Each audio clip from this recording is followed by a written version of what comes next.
so it's time to do another video update. It's been a little while since we've done one because, quite frankly, there's not really been a lot going on other than Kira just getting rounder and rounder. She's doing very well in herself. So we are just about a week away from her due date, so she'll be a week away tomorrow. So Friday/Saturday is when she's due. So we have just set up her whelping box. Well, I have. It's a lot bigger than I remember, but hey, she's going to need all that space for all those babies.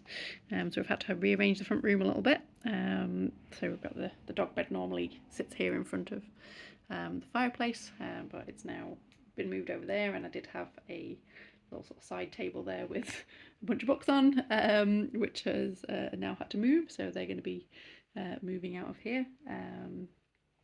Pedro's very happily settled down there. Good boy. So Kira's doing really well. She's eating quite a lot. Obviously she's got a lot of babies to grow. The puppies are very active now and wiggling around. In fact, they were wiggling about quite a bit a minute ago. I had my hand on her tummy. We might see some wiggle. There we go. There's a little wiggly just there. Sure there'll be some more. So what we're going to be doing now is I will start taking her temperature from tomorrow on a daily basis, because when she is about 24 hours away from giving birth, that was a big wiggle, she will have a temperature drop, and that's our sort of early warning system that she's getting ready to go into labour. Now, I've never had a girl go early, although they can. None of my girls ever have, even when they've had big litters. So I'm not envisaging her going early, but you never know. So it's important to have that there just in case. We've got a nice big brand new roll of vet bed upstairs, which will be coming down and getting put into the whelping box. Obviously we've got the puppy pads and everything as well to go underneath, protect the flooring. So it's just getting things ready now.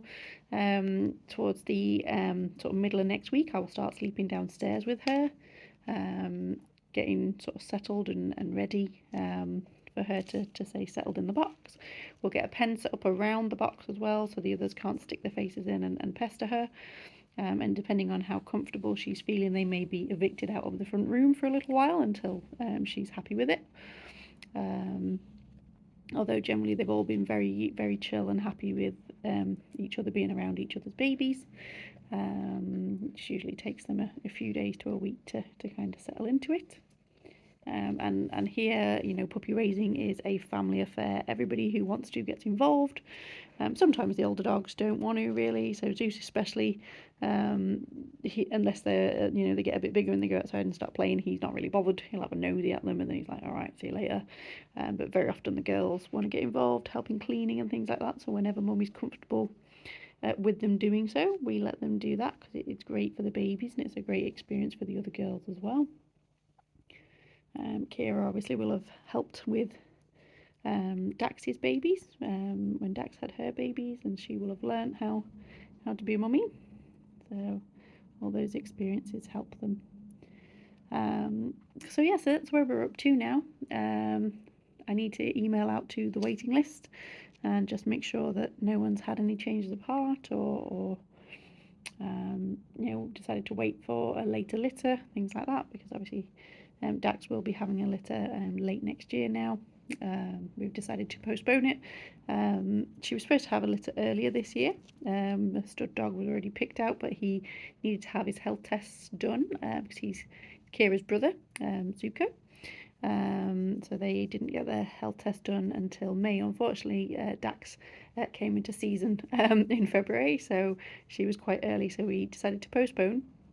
I was then hoping she was going to come into season before Kira, but she did not, and she has only just come into season now. And with Kira expecting so many puppies, I didn't really want them to have the litters too close together, because it would just be absolute chaos.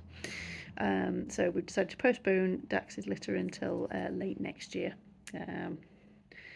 But it's still planned to go ahead, and we've already got a bit of a waiting list for it already. It's going to be a big experience for Pedro having the puppies around.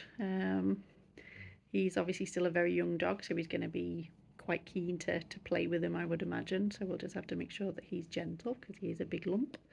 But he is a very sweet boy, so he's never normally too rough or anything like that. In fact, to be fair, the one who's worse for being too rough is Bella.